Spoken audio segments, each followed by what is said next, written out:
For you this time, HOKA have a new upgrade, the Mach X 2. Is it better than its predecessor, the Mach X? We're about to find out. We're on the home track here in Barrowford to really test it out.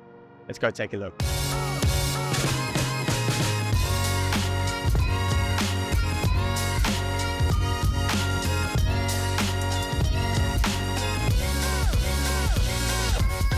Okay, now time for an overview of the shoe and where it sits in the Mach franchise.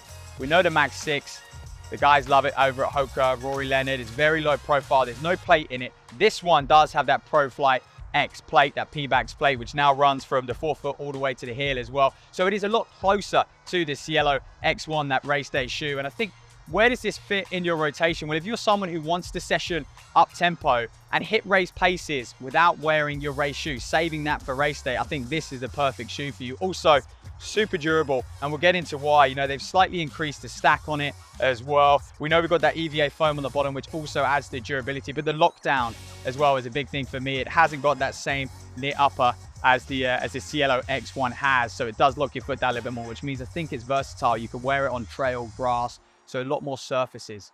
So let's now go diving into the tech and really break this shoe down.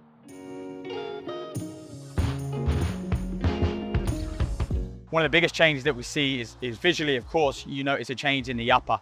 One of the reasons for that, they've gone with this woven upper instead of the jacket upper, is they've stripped back a lot of weight. This shoe's a lot lighter. It's a lot more flexible in the heel box area as well. It still locks your foot down really well. I would just say you probably just want to make sure it's quite a snug fit. If you did maybe go up half the size or something like that, it might be a little bit baggy back here. So just make sure you get the right size. The kind of gusted tongue, sock-like fit as well. Again, that's just really good for the lockdown. Sometimes I find the Cielo X1 with that knit upper, I've got a very wide foot, and there is sometimes a bit of movement when you're on those uneven surfaces. So the fact it really does kind of hug your feet and lock it down, I mentioned earlier, it's very durable and you can wear it on a lot of different surfaces, which I think for a training shoe, that's absolutely perfect. Although it does transition, of course, to the racing shoe itself. So there's the upper. Now we can dive into the midsole.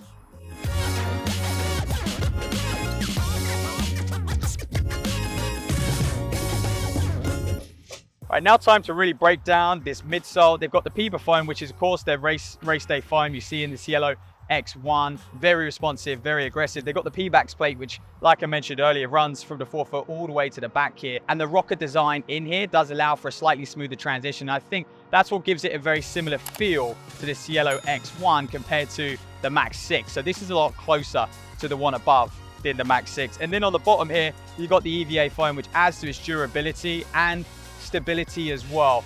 We know the Cielo X1 is a pure performance shoe. This one is a lot more versatile and just takes a little bit of the impact. That P-Bax plate is still quite aggressive and you want to kind of just cushion it, especially for those longer days, those longer runs. And again, you're just going to get more mileage out of it, to be honest. So there's your kind of midsole breakdown. We'll move to the outsole now.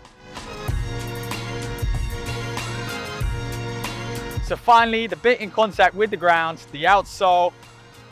We know it was good on the X, on the original, so they didn't need to change too much. What they have done is they have precisely placed a little less rubber on the shoe just to kind of strip back the weight again a little bit. And from my experience, haven't banked heaps amount of miles in it, but still very grippy, still the same feel, the good ride as well. And I think, like you said, there's always going to be a trade-off. And for me, if a shoe gets lighter, it's a bit of a winner. So you can see kind of how that's placed on the sole of the shoe there. Now time to give you some numbers in. 277 grams men's size 10, 227 grams women's size 8, so considerably lighter than its predecessor.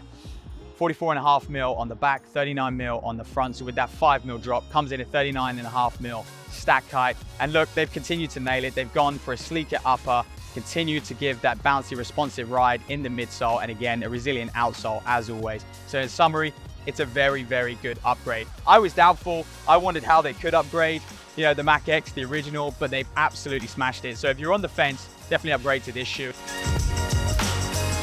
If you're a fan of this content, like, subscribe, and share for more information like this. And also, the shoe is now available at SportsShoes.com.